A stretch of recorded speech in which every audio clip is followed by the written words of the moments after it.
Well, the honest answer to that question is there's a lot of them out there, but most of them are that way for one big reason. They can't see themselves doing it. They can't see themselves doing it is one big reason. The other reason is a lot of it is jealousy.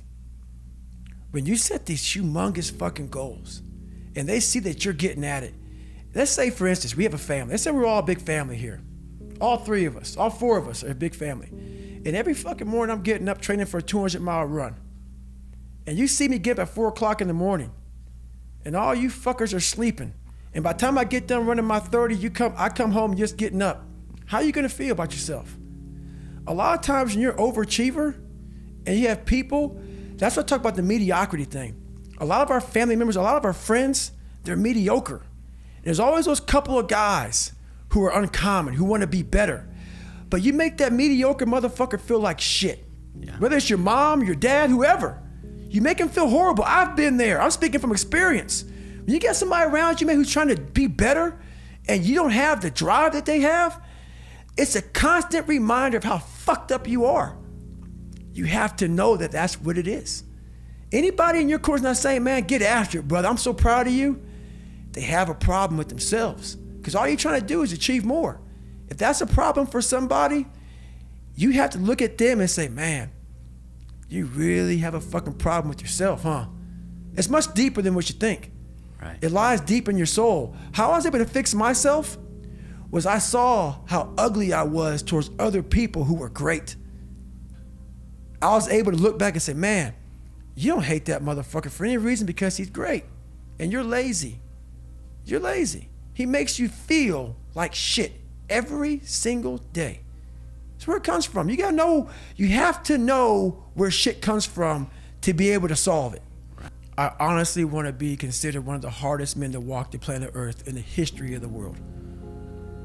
And what I mean by hard, I'm not talking about the guy who does the most pull-ups, the most sit-ups, runs the most. Just a person who's able to overcome any adversity in front of him, to figure out a way.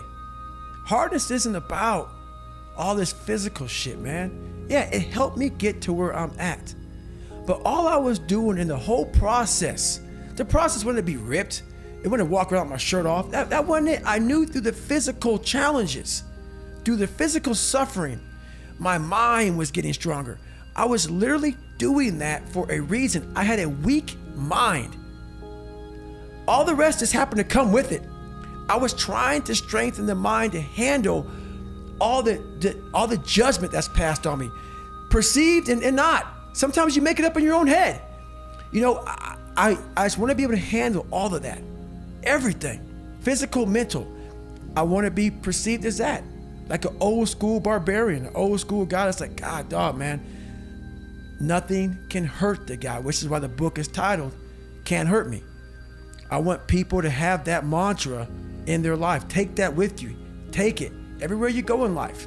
And if you believe that and you work towards that, callous in your mind, strengthen yourself, Can't Hurt Me is strong. It's hard for me to respect people who are able to come into that world and leave. Sure.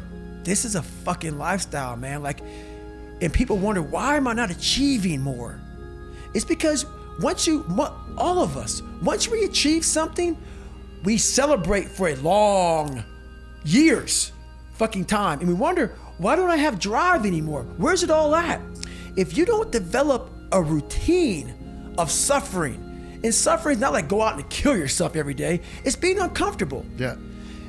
That keeps you hungry every day. If you live in your victories for so long and say, I'm gonna go challenge myself for 30 days or for 2 weeks or run this one marathon, and it ends, I did one marathon. Okay, that's why it leaves you. It leaves you because you haven't set up the next obstacle. Obstacles is how you grow. You must continue to have friction. Friction is where growth is at. With no friction, there's no growth. You cannot live in that normal mindset. You must be your best on your worst day.